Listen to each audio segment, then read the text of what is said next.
Here we are again. It's time for another installment of Highway 89, Utah's most scenic musical byway. I'm Marcus Smith, and we're heard on Classical 89 and Sirius XM 143 BYU Radio. The Intermezzo Chamber Music Series, I've heard of this in Salt Lake City for so many years, and I'm finally excited to catch up with some of the people behind it. This is a 5-concert summer series founded by a husband and wife team, David Porter, violinist for the Utah Symphony, and Vedrana Subotic, a piano professor at the University of Utah School of Music. And this concert series, I just have to let you know, it's been hailed by the Salt Lake Tribune as one of the top 10 musical events in the great state of Utah. And the repertoire is always so broad, featuring new works sometimes, but also right along with those new works, you get to hear some of the standard war horses.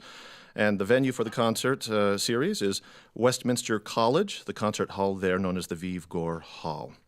For today, in this chamber series, Intermezzo Chamber Series presentation, we have with us here Claude Halter, violinist, and Lee, cellist, both of them with the Utah Symphony, Vedrana Subotic at the piano. And we're going to get going right away with the first movement, and then we'll talk a little after that movement. This is the first movement, the Piano Trio No. 2 in E-flat major by Franz Schubert. And as I understand it, this a little bit of history for you. It's kind of interesting. This is one of Schubert's very last compositions, written to celebrate the engagement of a school friend, and was actually first performed at the engagement party. Once again, here are Claude Halter and Lee, Vedrana Subotic, and music by Schubert.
We interrupt this very important piece of music to have a conversation, actually. And this is a piece by Schubert. We've been listening to the first movement of the Piano Trio No. 2 in E-flat major, and the performance features musicians from the Intermezzo Chamber Series in Salt Lake City, Utah, heard right now on Highway 89. I'm Marcus Smith, and with me is Vedrana Subotic, and she's the pianist. Also in this ensemble, we have Claude Halter, violin, and Ann Lee, cello. We're going to take a moment to speak with Vedrana. Great to see you, and thank you for coming. Thank you for having us here. You've had this festival, this series, for about a decade now. And tell me about your involvement. I understand you and your husband have been the ones behind all of this? That's correct. Intermezzo actually has very humble origins. We kind of cooked it up literally at a dinner at a friend's house. And, we were just chatting with our good friends, Rocky and Rachel Navarro. And we thought, wouldn't it be nice to get together a group of friends to play with and a group of friends to listen to us play and, maybe even have a dinner together like we're having it right now. And that's how we started, really. Isn't that just basically the way with chamber music? It's supposed to be small. It's supposed to be intimate. It's supposed to be really friendly, right? Exactly. Are you able to achieve that with your series? Oh, I think so. We have had a wonderful following for the last 10 years. This is our 10th anniversary. And this year in particular, remembering how we started, with friends and asking our friends to play. And it's been a wonderful social event for us because now we have so many, many, many, many friends who are wonderful musicians after 10 years of playing with them. But this year we decided that we would go back to how we started and ask our audience to contribute choices for repertoire for this year's programming. So this year we're actually featuring some of our audience's favorites. Working at a radio station, I know that as soon as you go down the road of programming or a playlist or you open that door, you just don't know what you're going to get. And I was just wondering, any curveballs come in when people say, we want to do this? And you say, well, I don't know. I have to compliment our audiences. We have had some amazingly original and interesting suggestions, all of which we couldn't actually accommodate. There were so many that we wanted to do, and there is in particular a program that I was hoping to do this year didn't work out due to musicians' conflicts. Everybody gets busy during the summer, but there was a suggestion to involve some music by a Spanish composer, Arriaga, and a just delightful quartet composer. And so we're hoping to do that next year. Have a little Spanish program.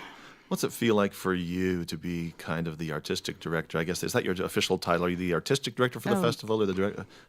Music director. Music director. Yeah. What sense of accomplishment do you get out of this? Do you just feel relieved? We've got the musicians and we're ready to go? Or is there something else to it?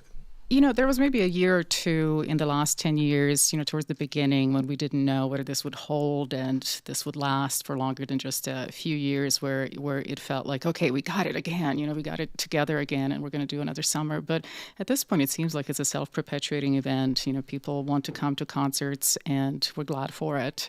And it motivates us to put on another season and another season. We're always thinking forward and ahead about what next. And so we probably have 2 or 3 seasons planned right now, that we could use. Now, with the group you have here today, is this a standing ensemble? I know that sometimes when there's a music festival, you'll have musicians get together for the sake of that event, or it's sort of a one-time ad hoc thing. Or are you an ensemble? And I understand that your cohorts here, they're relatively new to the state of Utah anyway, They so are. you don't go back. But are you a standing ensemble?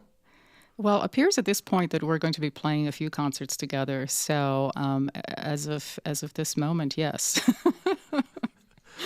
Well, Vedrana Subotic, I practiced your name. It's a beautiful name. Thank you very much. Do you know what it means? Vedrana?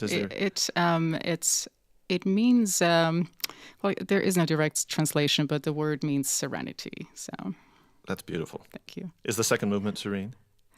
Um, We'll find out. in Is it- Schubert's own way, perhaps. Yeah, Schubert, was he a serene guy? That's what I want to know. Well, the second movement, I ought to just let it, while Vedrana makes her way back to the piano, I'll let you know. This is familiar stuff. The main theme of the second movement, if it sounds familiar, probably a good reason for it. It's been a lot of movies, a couple of times in an HBO miniseries based on a Swedish folk song. Here's the second movement, Piano Trio number 2 in E-flat major by Schubert, performed by Claude Halter violin and lead cellist and Vedrana Subotic at the piano on Highway 89.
I actually did hear a little bit of that Schubertian serenity. Along with that, to be expected, Schubertian melancholy and a little bit of anguish, a little bit of angst, maybe a little bit of torment. Beautiful, beautiful piece, and that's the second movement of the Piano Trio No. 2 in E-flat major by Schubert. Their performers, violinist Claude Halter, cellist Ann Lee, and at the piano, Vedrana Subotic. I'm Marcus Smith, and you're listening to Highway 89. Pleased to be here with you. We're going to get to know Ann Lee and Claude Halter a little better right now. I understand that the two of you have been in Utah not all that long, and Florida was in your history a little bit. Tell us, how did you come to Utah? Ann. Right. So we were both in the New World Symphony in Miami Beach, and it's basically a training orchestra there, and the goal there is to take auditions, get coachings, and hopefully win a professional job. And so that's what we both ended up doing. There was an opening for the Utah Symphony for cello, and I took it and got lucky. So I moved out here in September. And both of you now play with Utah Symphony. That's correct. And you actually met in Florida? Yes, that's where it all Okay, started. you've been written up in the newspaper here and there about being either engaged or married, and the journalism just failed us terribly. Where are you really? Oh, yes. We're engaged, happily Congratulations. engaged, and we'll be married next summer. That's exciting. Yes. Now, when you came to the Utah Symphony, did you both come at exactly the same time, or one come before the other? I won the job first. My audition was back in the spring of last year. I started in September, and initially Claude was just going to move out here with me. And, he loves the outdoors, so he's going to ski, fish, and maybe teach a little violin. But then they had a violin audition, and he ended up winning that one. So we just got really lucky. That's great. That's just a great story. Now, music, hugely important in your life. There's a little video online about you, actually, Ann, and it ends by saying that you had a little dream, not only to be a musician, but you wanted to own or run a little coffee shop. Is that kind of the story? And Yeah. is that ever going to happen? We've been talking about it. We both love food and good drinks, and and so one day I think it'd be fun to try to go in that venture, but we didn't know where we would end up at this point. But maybe down the line sometime, I think it'd be really neat to have a little cafe, restaurant kind of thing. Are you as outdoorsy as Claude is? Do you get on a bicycle, or do you hike, or what do you do? Yeah, I ski, and he's taking me fishing. We go hiking, and I just bought a road bike, so becoming a real Utahn, I guess. Yeah. Claude, come on over to the microphone and tell us about Ann, and just how adept is she at her fishing and her biking? Is she as good as you? Well, she's doing great. The most important part is to have fun when you're doing it. And we haven't actually really been exploring the hot spot of Utah yet. We've been doing mostly local streams, and mostly in the Wasatch Range. But one day we'll tackle the Provo River and all of those places, and I think she'll do just great. Yeah. You're big on a bicycle? That's a big thing to you? Yeah, well, I did grow up right on the outskirts of Paris, and I was lucky enough to grow up next to a park, Central Park-like, and so I did spend a lot of time, exploring the trails with my mountain bike when I was, a teenager. And of course, in Miami Beach, not much mountain bike to be done there. But so the first thing I did when I actually moved here in December was to buy a mountain bike. And since the thawing of the mountains, I have been going out there at least twice a week. What's in it for you? I mean, what's it all about? A good workout. Try not to get too overweight, first thing. And mostly just enjoying the nature, seeing, wild nature and things like this. We've been listening to Schubert, and there's no way to talk about romantic music and not think about nature. I mean, the whole romantic movement. Is there, for you, a logical connection between, you're outdoors and you're having a great time on the bicycle, but you're a musician? Are those separate worlds for you?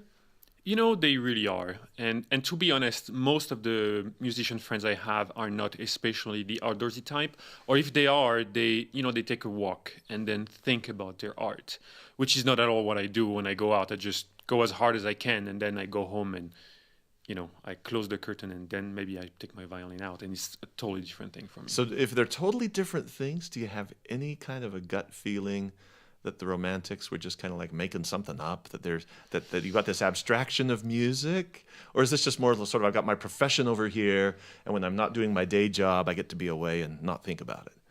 Well, really, I can't speak for, those composers, because everyone, has their own way of coming to different things, and maybe it did work for them. Maybe it was, a selling thing. Who knows? Tell me about Schubert. What about Schubert? Your approach to Schubert. Do you just dive right in with any particular angle on it? The first thing, I always approach Schubert knowing this is going to be hard, because it has to sound very easy, very flowing, very intimate, and sometimes very exuberant as well. And really, that's something that you cannot just do, like improvise. So really, I always know it's going to take a lot of time to just, get my technique organized, and then do a lot of thinking. And then, of course, the discussion with the fellow musician is very important, because you have to somehow reach an agreement about what does this music means to you, this passage, or that passage. And that's, I think, the most rewarding part of the job.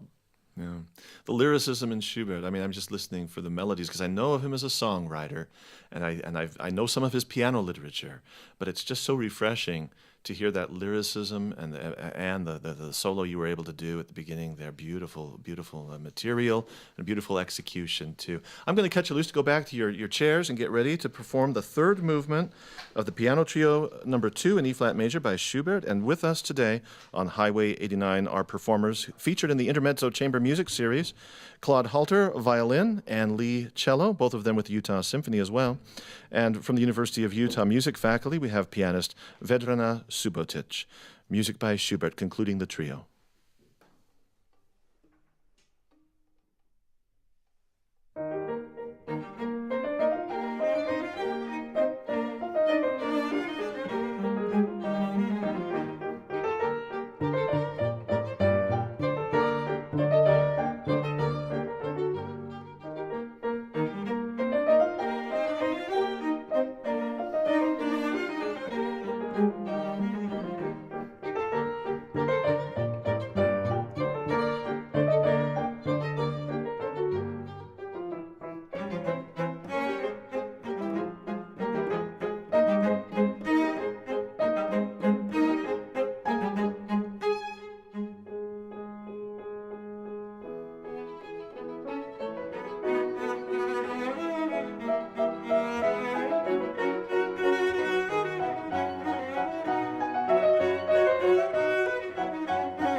Also, the final notes of another hour of Highway 89. Our performers have been pianist Vedrana Subotic, violinist Claude Halter, cellist Ann Lee, all of them together representing the Intermezzo Chamber Music Series of Salt Lake City.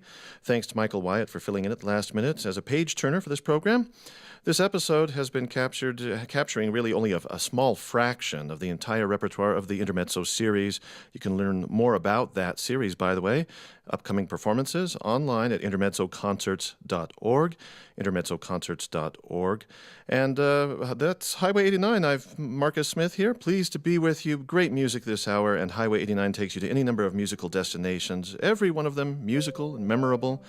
We always welcome your comments. You can reach us simply by email at highway89@byu.edu. Highway 89 is a production of BYU Broadcasting. The recording engineer is Mark Waite. The show's producer is Jackie Tateishi. Thanks for listening.